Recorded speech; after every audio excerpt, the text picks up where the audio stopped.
Alors, pour réaliser la pâte à brioche, qui est vraiment super facile, il va vous falloir 500 g de farine, 100 g de beurre mou. Donc le beurre mou, il est là. 10 g de levure sèche boulangère, 2 œufs entiers, 140 g d'eau. Alors, on va commencer avec 140 g, mais on rajoutera 1 ou 2 cuillères à soupe si besoin, hein, d'accord? Ensuite, 2 cuillères à soupe de sucre ici et 1 cuillère à café de sel. Alors, première étape, je récupère ici 2 cuillères à soupe d'eau que je mets directement avec ma levure, ok? On commence par ça. Ensuite, vous allez voir, c'est simple. Donc là, le sel, on va le garder de côté pour l'instant, on le mettra qu'à la fin, ok? Donc là, on va mettre les œufs. On va mettre également l'eau. Alors, une fois que c'est fait, ici, on rajoute le beurre mou. Alors, le beurre mou. On va y mettre donc la levure. Donc vous prélevez l'eau directement de la quantité d'eau que je vous ai proposé au départ, hein, d'accord? Vous n'allez pas mettre de l'eau supplémentaire. Hein. Alors là, on met la levure. Donc le sel, je vais encore me répéter, le sel, on le mettra qu'à la fin, d'accord? Alors, là, une fois que c'est fait comme ça, on va mélanger rapidement, donc avec soit une cuillère en bois, soit votre cuillère, et on va amener ça donc au pétrin, à pétrir pendant environ 4 à 5 minutes, hein, d'accord? Allez, on pétrit quelques secondes et ensuite on met le sel. Hein. Comme vous voyez que la pâte comme ça elle se forme, là on va pouvoir rajouter le sel, d'accord? Alors le sel on va le mettre en même temps que ça pétrit. Hein.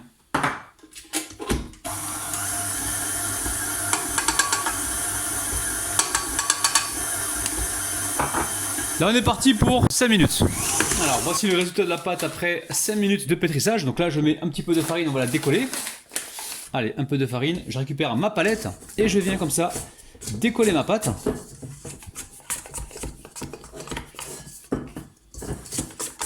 Alors on décolle la cuve rapidement et ensuite on met soit un torchon, soit un plastique, soit une assiette par-dessus et on va laisser pousser tranquillement. Il faut que ça triple de volume, hein. Ça peut prendre 1h30 ou 2 heures, ok? Bon, la pâte elle a reposé, alors je vous cache pas, je l'ai dégazée une deuxième fois parce que j'avais pas le temps de m'en occuper. Elle avait poussé jusque là donc je l'ai redégazée une deuxième fois, vous n'êtes pas obligé de le faire vous. Ici je vais peser des portions d'environ 120 grammes. Oh, purée, c'est Peppa Pig. Ok, alors, là je récupère ma pâte, je vais venir la fariner donc légèrement.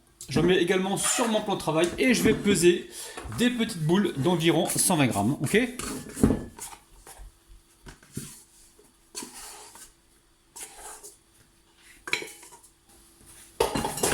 On dégaze comme il faut.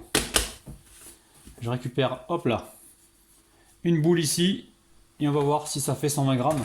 Si jamais, les amis, j'ai le compas dans l'œil, si jamais ça fait 120 grammes pile poil. Attendez, j'allume. Si ça fait 120 grammes pile poil, j'accepte le gage que vous allez me donner. Il y a des limites, hein, d'accord? Allez. 142 grammes. Ouf, j'ai eu la chance là. J'ai eu la chance. Bon. Je vais tous les peser donc à 120 grammes et on se retrouve juste après. Voilà, je rajoute des bouts à chaque fois pour avoir mes 120 grammes. Alors une fois que j'ai séparé donc mes pâtons, je vais maintenant passer un petit coup comme ça. Et là, regardez ce que je vais faire. Je vais bouler mes pâtons. Alors si j'arrivais pas, vous faites ça les amis, il n'y a pas de problème. Hein.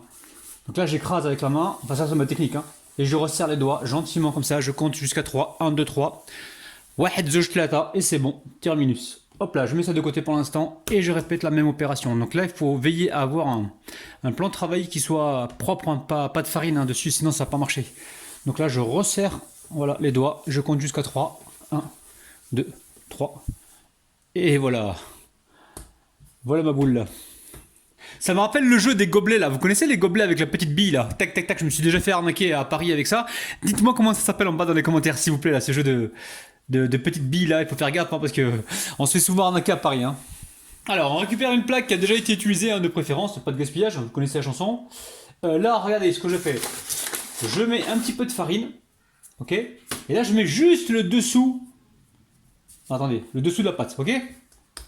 Là, je mets le dessous de la pâte farinée pour pas que ça colle justement sur ma plaque, d'accord? Une fois que j'ai fait ça, je dépose ça sur la plaque, d'accord? Et ici, je prends un verre. Quand je prends le verre ici, je viens ici légèrement le huiler, d'accord? Et on va se faire un petit rond, regardez. On va écraser comme ça, on va rester bien au centre. Moi je vous conseille plutôt de le huiler, hein, parce que si vous mettez de la farine, vous allez assécher la pâte. Et c'est pas du tout ce qu'on recherche, ok? Tu veux bien ou pas toi? On va appuyer un peu fort. Ok? Donc n'hésitez pas, une fois que vous avez fait ça, vous récupérez donc votre pouce et vous agrandissez le trou, hein, d'accord? Là on veut un petit cratère, ok? On veut très peu de croûte et plus un gros cratère. Donc on commence avec le verre, hein, si vous voyez que ça marche pas avec le verre, vous finalisez donc avec vos doigts, ok? Bon, je vais répéter la même opération et on se retrouve juste après. Alors, pour la garniture très simple, il va nous falloir des olives noires, donc là j'ai une belle poignée, du thon, j'ai 4 cuillères à soupe environ, hein. De l'origan, on verra ce qu'on mettra tout à l'heure un petit peu. Du coulis de tomate, ici j'ai quoi? J'ai 18 centilitres, je commence par ça, hein, si j'ai besoin j'en rajouterai, mais je pense qu'il y en a pas mal, qu'il y en a suffisamment. Il va nous falloir un oignon ici que j'ai coupé en petits dés, un demi poivron rouge et un demi poivron vert que j'ai coupé donc en petits dés. On mettra du sel, du fromage ici mozzarella, pour rester donc dans les recettes italiennes. Donc voilà, j'ai laissé donc mes pâtons reposer. Donc ici je viens leur redonner une petite forme. On va légèrement les agrandir les trous, hein, vous voyez, hop, pour avoir le moins de croûte possible, sinon on va se retrouver qu'avec de la croûte. C'est pas du tout ce qu'on recherche. Ok.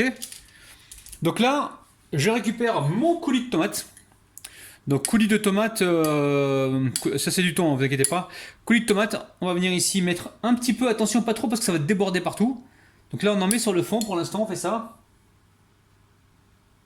C'est pour ça que je vous ai dit, j'ai prévu 18 centilitres, mais j'aurais peut-être pas besoin de tout ça, hein, d'accord? Ok. Alors une fois que vous avez fait ça, vous prenez ici du sel de Guérande. On va mettre très peu, attention, pas beaucoup de sel, hein, c'est vraiment pour avoir le petit coup de fouet sur la langue tout à l'heure, sur le palais. Un petit peu de sel comme ça, ok? On va venir mettre également un tout petit peu de poivre. Léger sur le poivre. Encore une fois, le sel, le poivre, c'est pas obligatoire, hein, c'est... Voilà. Enfin, le sel, parce qu'il y a le thon est salé, le fromage est salé, donc si vous mangez pas trop de sel, pas de souci, hein. Donc là, je mets également un peu d'origan. On est bon là, les amis, hein, d'accord? Ensuite, on va mettre du thon. Alors, le thon, pas besoin d'en mettre beaucoup, hein. On va essayer de bien le répartir comme ça pour en avoir vraiment dans chaque bouchée. Donc là, on fait une sorte de, comment dire, de brioche façon pizza, donc à l'italienne, hein. Je sais que vous aimez beaucoup les recettes italiennes. Donc c'est pour ça que je suis en train de vous faire plaisir et me faire plaisir parce que moi aussi j'adore les recettes italiennes. Et d'ailleurs, c'est grâce à une recette italienne que j'ai gagné mon concours en 2014. Concours que j'avais fait avec le groupe Jacquet, où on avait été 5 youtubeurs, on a sélectionné 5 youtubeurs pour réaliser donc un burger original. Et le mien, c'est celui qui a remporté le concours et c'était un burger à l'italienne. Vous pouvez taper sur la barre YouTube cuisine rapide burger à l'italienne et vous allez voir. Sinon, vous vous rendez sur le site de Jacquet, Jacquet Pain Jacquet, voilà. C'est www.painjacquet.fr, il me semble. Et vous allez voir que c'est la chaîne Cuisine Rapide qui a remporté donc le concours en 2016, c'est ça? Ça sent bon. Ça sent bon, Ancien? Je te jure que ça sent hyper. Toi, tu te pointes toujours au moment où ça... Ah là, t'es en train de filmer? Non, non, mais c'est pas le problème. Ah. Pourquoi tu te pointes pas quand je fais la vaisselle comme ça, tu me En donnes fait, un coup je de te main? dérange là, Non, c'est non, ça? pas du tout. C'est ce que tu veux dire. Mais là. non, je vais pour les autres. Les amis, c'était parti d'une plaisanterie et là, on va encore s'accrocher là. Non, mais regarde, j'ai acheté le cadeau pour la maîtresse de Sarah. T'as acheté le cadeau pour la maîtresse de Sarah? Oh, la faillotte! Moi aussi, j'étais faillot quand j'étais petit. Petit pouce vers le haut, les amis. Remontre-leur le petit cadeau là. Non. Salut. Allez, ciao. On va s'embrouiller encore. Allez, on continue avec les poivrons. Donc on met des poivrons. Poivron vert, poivron rouge. On intercale, on veut de la couleur. On n'hésite pas à aller un petit peu sur les côtés, hein, d'accord? Bon, Assia, ça va sinon? Ouais, ça va, écoute. Hein. C'est quand que tu refais des vidéos sur ta chaîne? Parce que les abonnés, ils réclament. Hein. Quand tu sors un petit peu de ta cuisine, hein. Attends. Ouais, en fait, c'est moi qui la bloque parce que t'arrêtes pas, hein. j'arrête pas, j'enchaîne les vidéos et puis la pauvre Rapinette, elle a pas le temps d'en faire. Bon, je sais pas, on va faire un planning, Assia. D'accord? En fait, tu fais des pizzas. En fait, ouais, c'est des pizzas briochées à l'italienne. En ce moment, j'ai mes l'italienne. abonnés, ils adorent les recettes italiennes. Donc j'essaie de leur en proposer pas mal. Ok? Je vois pas de thym, je vois pas de. Commence pas, toi. Commence pas à modifier ma recette. Hein. J'ai mis de l'origan dessous, je vais en remettre dessus. Non, Ok. mais du thym pour moi, s'il te plaît. De quoi? Du thym pour Et viens pas modifier la recette, s'il te les plaît. deux, là. Oui, oui, tu mettras du thym à la fin. Attends, parce que les abonnés vont te perturber là. Du thym, de l'origan, oh, oh. Ils vont se dire c'est quoi ce travail là? Après, ils mettent ce qu'ils veulent, hein. Non, non, ils mettent pas ce qu'ils veulent. La recette, c'est ça. Arrête, s'il te plaît. La recette, c'est ça, les amis. Oui, ils peuvent mettre ce qu'ils veulent s'ils ont pas d'autre chose, mais là, les poivrons, les oignons, ils ont dans la maison, quoi. Ah, maudit. La famille, revisitez la recette comme vous voulez. Mais non, oui, oui, vous pouvez, mais. Je vous aime. Bye bye. Ah, t'es venu mettre ton bazar et t'es parti là. Oh, faut que tu ailles, ok. Ciao. Allez, on va mettre maintenant des oignons comme ça.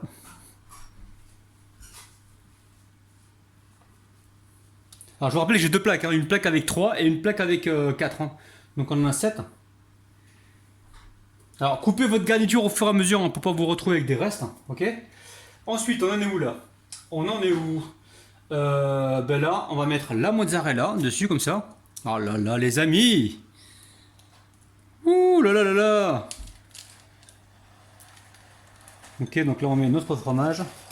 Je pense que je ne mettrai pas de dorure dessus, mais n'hésitez pas, mettez-en vous si vous voulez. Vous pouvez mettre aussi des graines de sésame sur le contour. Vous avez vu, c'est facile à préparer. Hein. Ici j'ai des olives, alors est-ce que j'en mets une au milieu ou j'en mets partout? Bon, j'en garde une au milieu les amis, je pense que je vais faire ça. Ça sert à rien de charger en olive. Ok? Allez, première plaque au four, je fais l'autre plaque et on se retrouve juste après. Faut pas oublier l'origan et le thym pour rabinette. Elle mettra sur l'autre plaque à rabinette, d'accord? Ok.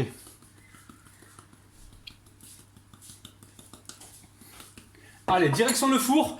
Environ 15 à 20 minutes à 170 degrés, ok? Et à tout de suite. Ah oui, juste avant, petit filet d'huile d'olive, hein, comme on est sur une recette italienne.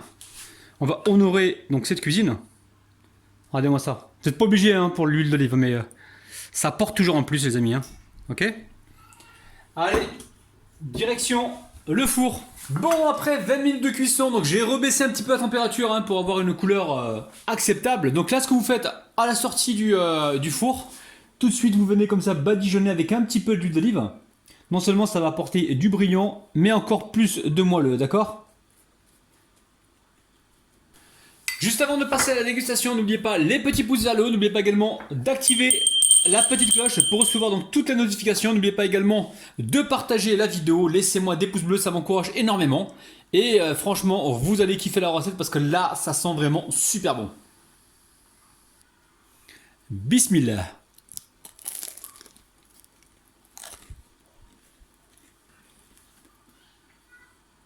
Miam miam. Bon la famille, franchement, refaites la recette, vous allez faire plaisir à énormément de monde. C'est très facile à réaliser. Vous pouvez l'emporter pour aller donc à la plage, à la montagne, dans le jardin, sur la terrasse. Faites-vous plaisir, en pique-nique aussi les amis. Franchement, vous allez faire des heureux et des heureuses.